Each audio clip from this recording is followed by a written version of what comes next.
저는 되게 짧게 흥미 위주의 정보만 드리려고 준비했는데요. 그 독일어로는 이렇게 써야 되고, 혹시 제 마우스 커서도 보이세요? 아, 네. 그 어, 벨 버튼 누르면은 빨간색이 뜨는데 한번 해보실래요? L, 안 보이네요. 안 보여요? 아, 네, 그냥 해볼게요. 잠깐만요. 어떻게 해야 넘어가죠? 뭐야, 왜 그래? 뭐야? 이거 유튜브로 다 나가고 있는데. 넘어간 거 보이시죠? 네. 녹차 순서로는 간단하게 독일어가 어떤 위치를 차지하고 있는지, 그리고 간단하게 소개해드리고, 우리나라에서도 독일어가 많이 쓰여서 꽤 몇 개 소개드리고, 그냥 간단한 독일어 표현 할 수 있는 거로 마무리하려고 해요. 내용은 되게 간단해요. 그래서 독일어 같은 경우에는 전 세계로 따지면 사용 인구가 약 1억 명 정도 된다고 해요. 그래서 실제로 공용어 단독적으로 사용하는 나라가 세 나라가 있고, 그리고 여기 말고 뭐 제2, 제3으로 치는 공용어로 지정한 나라도 꽤 많이 있고요. 유럽 쪽에 많이 있고요. 그리고 저같이 이 제2외국어, 제3외국어로 하는 사람까지 합치면 거의 2억 명, 3억 명 정도 된다고 추산할 수 있을 거라고 들었어요. 그리고 EU에서 공용 언어로 치는, 공식 실무 언어로 치는, 인정해주는 언어가 독일어이고, 그리고 몇몇 분야에서, 특정 분야에서 음악이나 신학, 의학, 철학, 뭐 화학 이런 데에서는 영향력이 있어서, 예를 들면 뭐 우리가 예전에 요오드라고 배웠던 이런 단어도 영어식으로 하면 아이오딘이거든요. 그거를 요오드, 독일식으로 우리는 영향력이 당시에 있었다 보니까 그렇게 사용하는 경우가 있었어요. 근데 이제 지금은 외래어 표기법이 바뀌었죠. 아이오딘이라고 하는 게 맞아요. 영어를 따라서. 그리고 독일어에는 영어랑 나름 유사한 점이 많지만 다른 점이 조금 있는데, 그거를 보여드리면 세 줄까지는 영어 알파벳이랑 똑같아요. 근데 거기서 4개가 더 추가되는 게 있어요. 그래서 모음에 점점 이 땡땡이 붙었는데, 이 모음에 변화가 된 거다 보니까 이름을 변모음이라고, 모음이 변화됐다 이렇게 말을 하고, 그리고 이 자음 하나가 추가가 됐는데 이거는 B가 아니고 여기 구멍이 살짝 뚫려 있거든요. 살짝 다르게 생겼어요. 근데 얘의 역할은 S가 2개인 거나 마찬가지여서 사실은 엄청나게 특이한 자음이 추가되어 있고 이런 상태는 아니에요. 그래서 거의 영어랑 유사하다고 보면 되겠고, 그리고 그냥 알파벳 읽는 법이 조금 다를 뿐이지 그냥 영어랑 사실 다른 게 많이 없죠. 그래서 예를 들자면 영어식으로 읽는 거랑 본토 발음으로 읽는 거랑 영어 알파벳을 쓰더라도 발음이 조금 달라요. 그래서 BMW라고 하지 않고 BMW라고 하는 거죠. 아우토라고도 하고, 걔네 발음에 따라서, 독일 발음에. 그리고 여기 추가된 모음 자음에 대한 예시로는 이런 애들이 있어요. 실제로 이렇게 쓰이고, 그리고 독일에는 키보드도 이렇게 되어 있을 건데, 이런 점점이 달려 있을 건데 보통은 없잖아요. 그래서 사이트나 인터넷에서 쓸 때에는 이 땡땡을 대신해서 알파벳 E를 써주고 있어요. 그래서 UE, 뭐 OE, AE 이런 식으로 표기를 해주고요. 그리고 특이한 점이 또 있다면 명사에 대한 규칙이 조금 있는데, 일단 인칭대명사 C라는 애가 있어요. 이거는 영어로 따지면 you인데, 너라는 뜻인데, 영어에서는 나, I라는 단어가 항상 대문자여야 되는데 얘는 당신이란 뜻의 C가 언제나 대문자여야 되는 특징이 있어요. 그래서 유럽 쪽이나 영어권 쪽은 뭔가 문화적으로 비슷한 점이 있을 거라고 생각했는데 이 점은 많이 다르더라고요. 그래서 당신 쪽을 여기 보시면 주황색으로 표기된 C라는 애가 뒤에 왔는데도 이제 대문자로 쓰였죠. 그래서 wie heißen Sie 하면 이름이 뭐냐 이런 뜻이에요. 그렇게 되겠고, 그리고 모든 명사에 성별이 부여가 되어 있다는 특징이 있는데 예를 들면 세 가지 성별이 있어요. 여성, 남성, 중성 이렇게 있거든요. 근데 이게 단어의 의미를 봐서는 전혀 파악할 수가 없고요.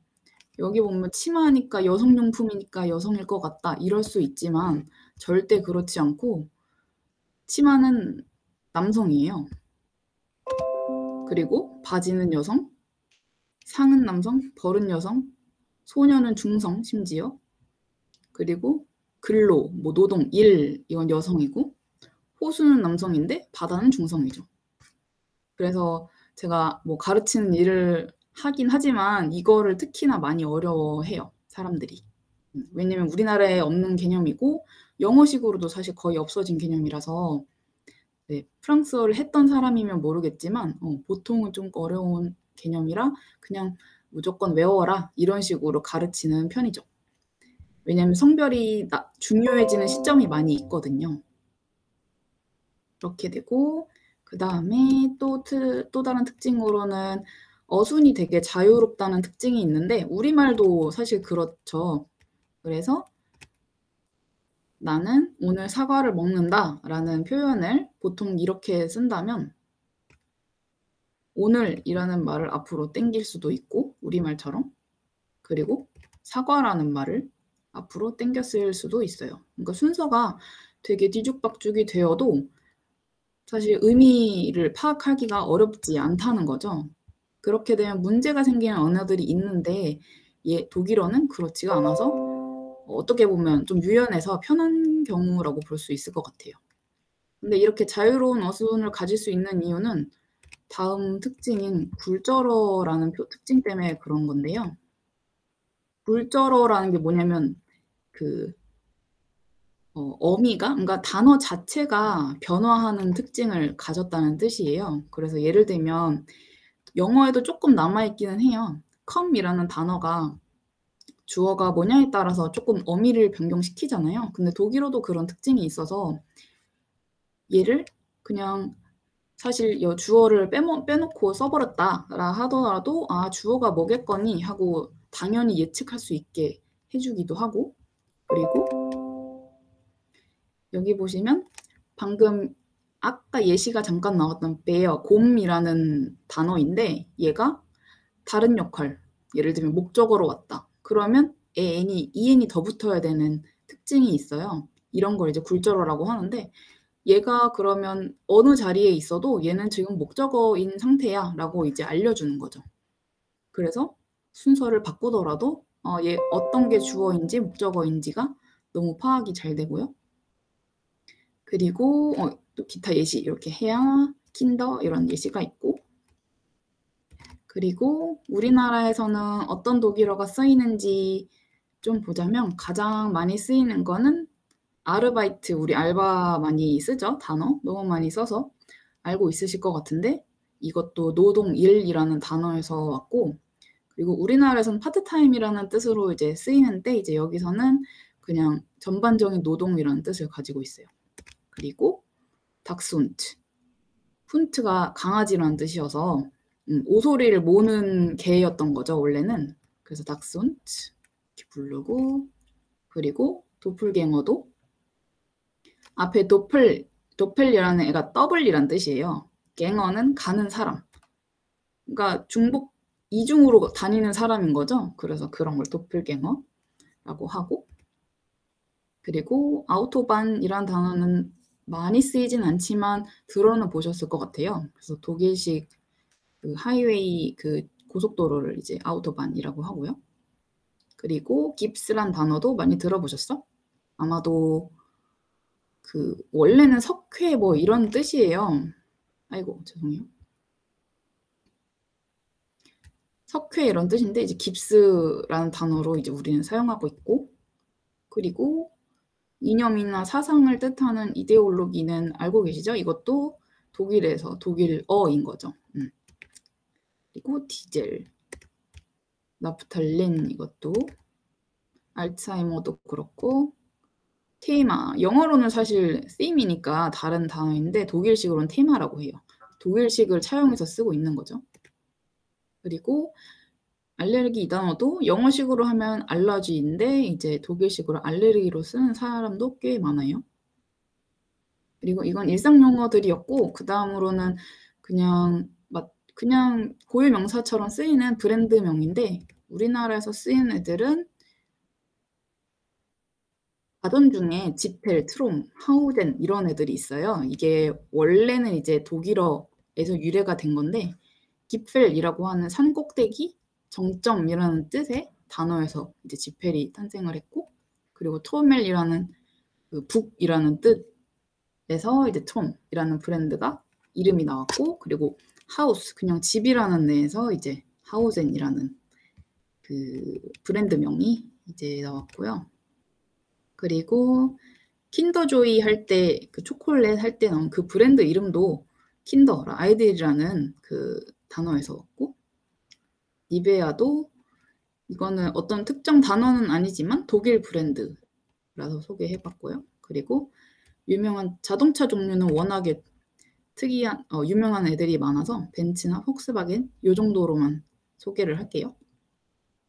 그리고 특이한 점, 벤츠는 이거는 사람 이름이고, 그리고 폭스바겐은 폴크스, 그 국민, 뭐 민중 이런 뜻, 그리고 바겐, 차라는 애가 합쳐져서 폭스바겐, 국민의 차다라고 해서 만들어진 브랜드명이에요. 아마 익숙하게 들어보신 애들이 많으실 것 같아요. 그리고 마지막으로는 정말 간단하게 표현할 수 있는 건데, 여기 얘네들은 J 발음이 이응 발음이 나서요. 그래서 자가 아니라 야라고 해야 돼요. 야, 나인 하면 네, 아니요. yes, no 이렇게 표현이 되고, 그 다음에 인사할 때는, 가볍게 인사할 때는 hallo, guten Morgen, guten Tag, guten Abend, 안녕하세요, good morning, good day, good evening 이렇게 되겠고, 그 다음에 고맙다, danke, vielen Dank, thank you, thanks a lot 뭐 이 정도 되겠죠? 그리고 밑에 천만에요. tschüss, 안녕. 헤어질 때 tschüss나 auf Wiedersehen 이런 식으로 쓰기도 해요. 그래서 요 정도 외우라는 건 아니지만 그냥 흔하게 들어볼 수 있는 인사말이라서 요 정도는 그냥 상식적으로 참고하시면 좋을 것 같아요. 네, 감사합니다. 제 발표는 여기까지입니다. 질문 있으신가요, 혹시? 독일어에서 성이 무슨 역할을 하나요? 그러니까 성이 없어도 언어가 통할 것 같은데 뭐 무슨 역할을 하는 건가요? 그 성이 있다는 이 단어가 남성이어서 중요한 그런 거는 거의 없고요. 이게 관사 때문에 그런 건데요. 관사가 영어의 the, 이런 거거든요. 그게 문법적으로 꽤 큰 역할을 하고 있어요. 그래서 얘가 사실 어떤 단어에도 관사를 잘 많이 쓰진 않거든요. 영어에서도 그렇고. 근데 독일어에서는 좀 굉장히 많이 흔하게 쓰고 있어서 이 단어가 관사를 꼭 알고야 있어야 되는 경우가 되게 많아요. 그래서 그거를 관사를 알고 있어야 되는데 또 관사를 3가지 분류로 해놨다 이거죠. 남성, 여성, 중성. 그게 그 성별을 갖고 있다고 해서 어떤 역할이다 이런 건 없고요. 그러면은 네? 그걸 모르면? 맞아요. 맞아요. 그건 아닌데 성별을 달리 가지면서 뜻이 달라지는 경우도 있어서 그럴 때는 조금 난감하겠죠? 아까 호수라고 알려드린 단어도 남성이라고 알려드렸는데 여성으로 쓰면 바다가 돼버려요. 호수가 바다가 돼버려요. 그래서 그런 경우에는 이제 조금 피곤한 일이 되니까 이왕이면 정확하게 알고 있는 게 좋겠죠. 사실 그 관사는 그 원어민들도 틀리는 경우가 꽤 많아요. 그게 독일어에서 그럼 성이 언어의 복잡도를 높인다 외에 언어의 기능을 더 좋게 한다 이런 부분이 있나요? 그러니까 지금 관사가 더 복잡해지기 때문에 성별을 알고 있어야 된다 하면 이 언어는 열나 복잡한 언어야 이거잖아요. 그럴 수 있겠죠. 근데 그거 하나만으로.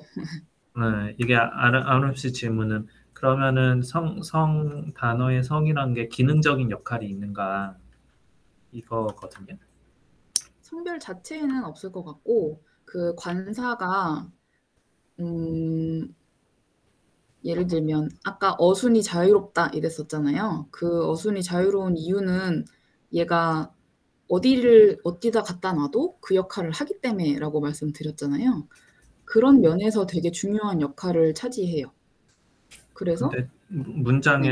문장에서 예를 네. 들면 뭐는 주어로 쓰이고 뭐는 일단 목적어는 제일 뒤에 n을 영어 알파벳으로 n을 붙이니까 목적어는 명확하게 구별이 되는데 그 외 나머지 것들을 겹치면은 관사를 통해서 구별할 수 있다는 거잖아요.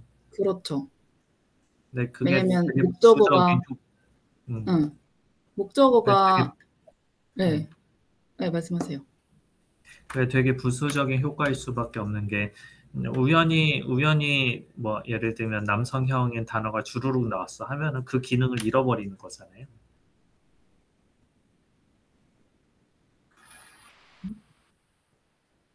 얘가 남성이 뭐 한 3개 나왔다, 한 문장에서.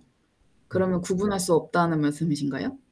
네, 그 목적어는 구분이 되는데 나머지는 이게 아, 그게 돼요. 어떻게 그게 돼요? 예를 들면 이제 목적어가 2가지가 있잖아요. 직접 목적어, 간접 목적어. 뭐 예를 들어서요. 그 문장을 다 써야 된다, 한 문장에. 그러면 주어도 있을 거고 목적어 2개가 이제 있겠죠? 그리고 뭐 소유격도 있을 거예요. 어떤 남자의 어떤 뭐 물건 이런 식으로 해서요. 그러면은 그게 다 구분이 돼요. 관사로 인해서. 그 말인즉슨 더의 모양새를 그 격마다 가지고 있다는 뜻이에요. 그거는 굴절어의 특징 아니에요? 성의 특징이 아니고? 그거는 굴절어는 그 단어 자체가 바뀌어야 되거든요. 아까 n이 붙어야 된다. 그 단어 자체가 바뀌었잖아요. 그런 게 이제 굴절어의 특성인 거고 관사가 여러 개다. 관사가 이제 더 하나가 아니라 뭐 16개를 알아야 된다. 이거는 이제 그 관사의 특징이라고 볼 수 있겠죠. 그 주어나 역할에 따라 그 모양을 계속 바꾸는 거예요. 관사의 모양을요. 근데 그거는 물론 성에 따라서도 바뀌는데 같은 네. 성을 쓰고 있으면은 이게 구분이 안 될 거잖아요. 16개로 바뀌는 게 인칭하고 성에 따라서 16개로 바뀌는 거 아니에요? 그러니까 네, 지금 구별이 성별이랑 되는 뭐 거는 나 성별보다는 인치 때문에 구별이 되는 거 아니에요? 뭐 관사로 아까 사과라는 예를 드렸잖아요. 한번 볼게요. 사과가 이제 요 앞에 사과라는 단어 앞에 된이라는 관사가 있거든요. 근데 이게 주어이면 이 모양을 바꾸고 다른 목적어 간접 목적어이면 또 모양을 바꾸고 지금 직접 목적어인 경우에 또 모양을 바꾸는 거죠. 그게 그게 한 그 문장에 단어의 성하고는 상관이 없다는 거죠. 관사의 아니요, 변화가. 있어요. 얘가 남성이라서 이렇게 바뀐 거예요. 여성이었다면 근데 다른 관사 모양이에요.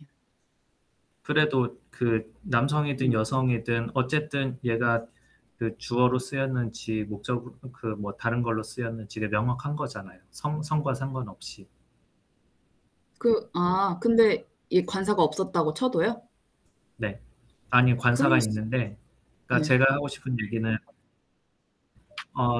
성이 나눠지는 게 언어의 복잡도를 높이는 거 외에 아무 역할이 없다는 거죠. 기능적인 역할이 없다는 거죠. 음. 그런 것 같네요. 정확히 질문을 이해를 못 했는데 네. 어차피 저는 성별이 있는 거 아니까 그걸 받아들였기 때문에 음. 얘 그냥 이렇게 변하는 거야. 이렇게 아는 건데 이제 사실은 별로 필요가 없을 것 같아요. 음. 예, 전부 다 중성이어도 저도 의사소통하는데 아무 문제 없잖아요. 예를 들면. 그렇죠, 그렇죠, 그렇죠. 음. 하는 것 같아요. 음. 그런 추세가 있는진 모르겠는데 얘네들이 약간 그런 게 있는 것 같아요. 약간 내셔널리즘 같은 게 있어서 그것을 유지하고자 하는 뭐랄까 노력 이런 게 있었거든요. 한 최근에 한 10년, 20년 전에. 그래서 독일어 특징을 이제 유지하고자 하는 게 있어서 그런진 모르겠지만 성별을 신조어도 많잖아요, 요즘에. 그것들의 성별을 부여하는 곳도 따로 있어요. 그러니까 얘를 의지가 확고한 거죠. 성별은 모든 명사에 성별을 주겠다라는 것이. 그게 음. 처음에 어떻게 시작됐는지와 상관없이. 음. 그거는 옛날에는 혼용을 했었는데 이제 옛날 요즘에는 딱 고정이 됐어요. 독일어에서는. 저 뚱뚱한 B를 쓰는 것으로. 스위스에서는 아직 SS가 남아 있고요. 독일어에서는 이렇게 유지를 하는 걸로. 근데 이렇게 해서 외워야 되는 사람은 힘들지만 이제 그걸로 인해서 문법적인 파악은 쉽게 돼서 장단이 좀 있는 것 같아요.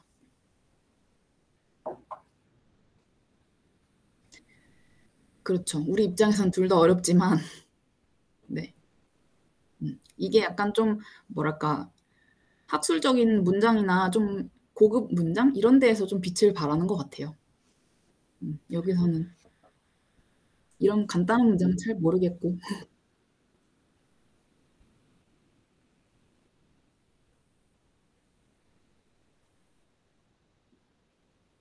맞아요.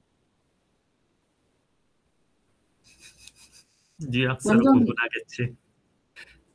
뭐라고요? 맞아요. 근데 얘가 관사를 많이 쓰는 경향이 있다고 했잖아요.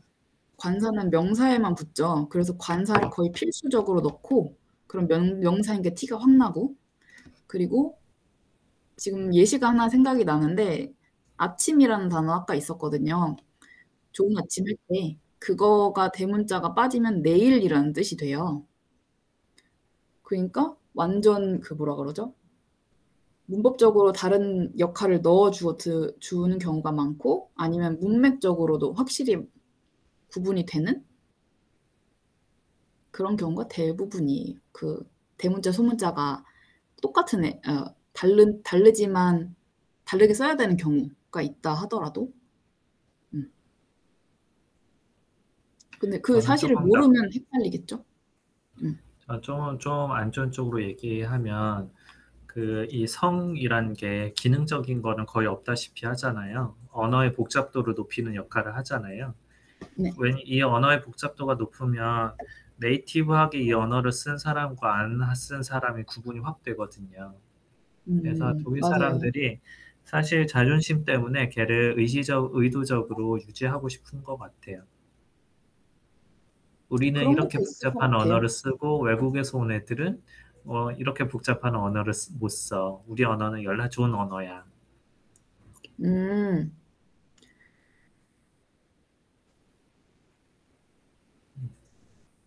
단어 모양?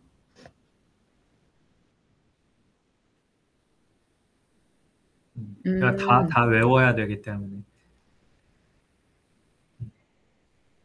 네, 근데 우리나라 독일어도 말도 그런 게 있긴 있어요. 제가 설명을 안 들어서 그렇지. 맞아요. 거기도 독일어도 이로 끝나면 대체로 여성이고 이런 것도 있어요. 말씀하신 대로. 그게 불규칙. 네? 네? 아니요. 동사로는 바꾸지 않아요. 그냥 인칭에 따라, 네. 음, 주어가 뭐냐에 따라. 스페인어는 그렇게 바뀌죠. 라틴어에서 와서. 어, 맞아요. 근데 독일어는 그렇진 않더라고요. 정확히 말하면 라틴어 계열은 아니라서 독일어는. 네. 영향을 좀 받긴 했는데, 네. 대표님 뭐라고 말씀하시는 거였죠? 우리나라도 비슷한 게 있는 게 우리나라 같은 경우는 그 명사의 성별을 넣기보다는 그 예의범절에 따라서 그 단계가 한 13단계 정도로 나눠진대요. 그러니까 같은 문장을 누구랑 대화하느냐에 따라서 13가지 표현 방식이 있는 거예요. 13가지인지는 정확히 모르겠어요. 네, 10몇 가지 표현 방식이 있대요. 근데 이게 그 언어의 복잡도를 굉장히 높이고 그다음에 외국인이 왔을 때 그 굉장히 어색한 한국어를 쓰게 만드는 주된 요인 중 하나가 이 그 위아래 삼화 개념이 언어에 들어가 있기 때문에 그렇거든요. 근데 얘는 기능이 없는 건 또 아니에요. 왜냐면은 그 이제 한국에서 되게 중요시하는 예법, 예의, 그다음에 상하관계 이런 것들을 언어를 통해서 나타내는 거여서 기능이 없는 것도 아니거든요. 근데 저는 이제 독일어를 보면서 좀 느꼈던 게 성은 기능이 없어 보이는데 물론 이제 성이 있기 때문에 단어가 여러 개 섞이면 구분이 된다 이런 부차적인 사이드 이펙트 효과는 있겠지만 성의 주된 기능은 없어 보이거든요. 근데 얘네들은 이거를 유지하고 싶어 하는구나 그런 생각이 들었어요. 맞아요. 그러니까 성별을 따로 부여하는 기관이 따로 있겠죠. 굳이 신조어까지 성별을 부여해 가면서 음, 저도 처음에 그거 듣고 이해가 안 됐어요. 뭐 기준이 있는 거예요? 뭐는 남성이고 뭐는 여성이고. 거의 없고요. 사실 신화? 어디서 왔다고요? 그럴 수도 아, 있겠네요. 근데 뭐 사실 그런 기준이 몇 개는 있지만 그거로 다 모든 명사를 다 포함할 수는 없어서 일관적인 기준은 없어요. 뭐 술 종류면 거의 남성이다 뭐 이런 건 있거든요. 그래서 결국에는 외우는 게 답이죠. 어디나 예외는 있으니까. 그래도 예외가 좀 적다는 건 좋지만, 그 네. 성을 정하는 기관의 그 그냥 사람들의 그냥 의견에 따라서 성이 결정이 되는 거네요. 왠지 그럴 것 같아요. 아마 이제 전통적으로 그런 비슷한 존재라든지 그런 비슷한 물건이면 뭐 그런 성을 따라야 된다 이런 규정이 있을 수도 있지만 요즘에는 워낙 새로운 개념이 많이 생기잖아요. 그런 경우에는 이제 또 모르겠어요. 음, 그래도 뭔가 나름 융통성이 있다고 생각한 점은 그래도 이제 새로운 신조어, 외래어, 걔네도 외래어가 있을 테니까 그런 애들은 중성인 경우가 많더라고요. 왜냐면 그 남성, 여성을 구분을 하는데 명사, 뭐 직업 명사라고 치면 선생님이라고 치면 남성 선생님이란 단어가 기본 명사거든요. 그러면 그거는 일반적인 선생님을 말할 때 그 남성 단어로 써야 되는 거예요. 그럼 일종의 양성평등에 위배되는 이제 이슈가 있겠죠. 그래서 왠지 제 느낌으로는 이제 새로 생긴 단어들은 웬만하면 중성을 부여한다든지 이런 것 같아요. 그래서 제가 알던 선생님은 그 선생님이란 단어를 여성형으로 일부러 쓰지 않았어요. 여성분인데 그냥 일반적으로 왜냐면 그건 기본 단어가 아니니까요. 여성 단어로 쓰면 남성 단어가 기본이라 뭐 그런 식으로도 하시더라고요. 이 언어의 정치적인 이슈도 담기는 거네요, 결국. 그렇죠. 그 내셔널리즘부터 해서 네. 그런 것 같아요.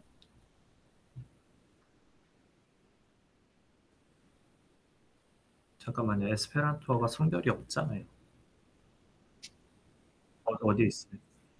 아, 맞아. 이노. 그 걔는 조사잖아요. 그 모든 단어에 붙는 게 아니라 어미잖아, 어미. 예. 아, 그래서 중성이 생겼어요? 아니요.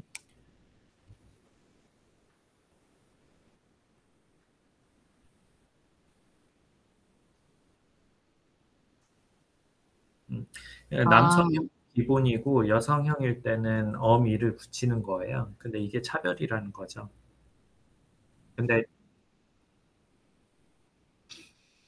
그 개념이 독일에서 왔나 본데요.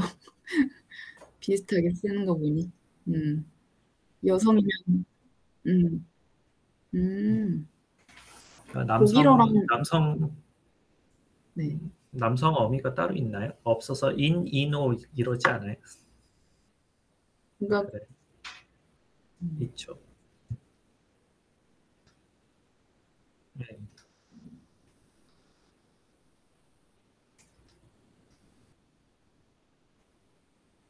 어, 파트리노 하면 되잖아요. 아, 파트리노 아니면 파트로 하면은 남성, 여성이 구분이 되니까. 음.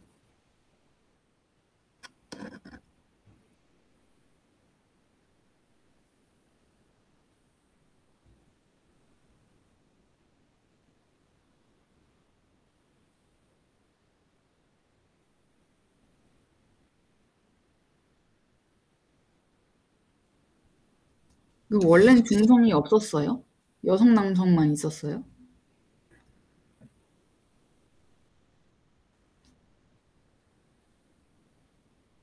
아. 음. 아, 그렇구나. 근데 그 당시 그 언어 만들 때만 해도 그 남녀 이런 게 없어서 음. 그러니까 어떻게 보면 성차별에 대해서 중립적인 언어를 못 만들어냈던 거죠. 그 사상의 한계로 인해서.